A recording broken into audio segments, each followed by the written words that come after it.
येत्या 3 तारखेपासून नवरात्र महोत्सवाला सुरुवात होते आणि त्याची जय्यत तयारी जी आहे मी आता आहे माहूर गडावरती आपण बघू शकतो। या ठिकाणी जे आहे 3 तारखेपासून नवरात्र महोत्सवाला सुरुवात होणार आहे। त्यासाठी माहूर गड संस्थान जे आहे या ठिकाणी भाविकांची सर्व व्यवस्था या ठिकाणी व्हावी, भाविकांना दर्शनासाठी जी व्यवस्था आहे त्यासोबतच 3 शेड आहे हे सर्व या ठिकाणी व्यवस्था करण्यात आली। त्यांच्या पाण्याची व्यवस्था, त्यासह गाड्यांची व्यवस्था, आरोग्य व्यवस्था, ही सर्व व्यवस्था जी आहे या ठिकाणी करण्यात आलेली आहे। आता आपण आहोत माहूर गडाचे मुख्य पुजारी चंद्रकांत बोपी यांच्याशी चर्चा करूयात। महाराज काय सांगाल, नवरात्र महोत्सवाला सुरुवात होणार आणि काय काय तयारी या ठिकाणी करण्यात आली? या ठिकाणी नवरात्र महोत्सवाची प्रचंड तयारी अशी चालू आहे।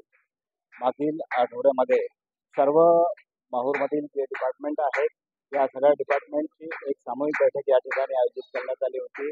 माननीय सचिव साहेब कोहली, मेघना कोहली मॅडम यांच्या अध्यक्षतेखाली बैठक पार पडली आणि प्रत्येक विभागाची जी काही कार्य आहेत त्या कार्याप्रमाणे त्यांच्यावर जबाबदारी देण्यात आलेली आहे। परिवहन महामंडळ असेल, त्यानंतर वॉटर सप्लाय असेल, आरोग्य विभाग असेल, या सगळ्या विभागांनी अतिशय उत्कृष्टपणे तयारी केलेली आहे। संस्थांनी सुद्धा भाविक भक्तांसाठी पिण्याच्या पाण्याची व्यवस्था आहे।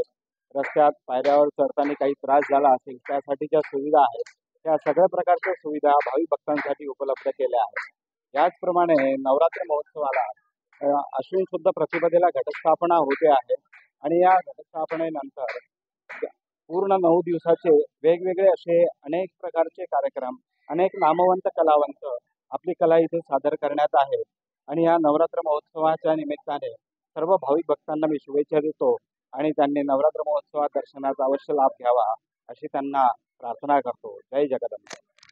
3.5 शक्तिपीठापैकी मूळ पीठ असलेलं हे रेणुका मातेचं देवस्थान आहे। या ठिकाणी लाखो भाविक जे आहेत या 9 दिवसामध्ये या ठिकाणी दर्शनाला येत असतात। याची जय्यत तयारी या ठिकाणी आता करण्यात आली। कमलाकर बिरादार, लोकशाही मराठी, माहूरगड, नांदेड।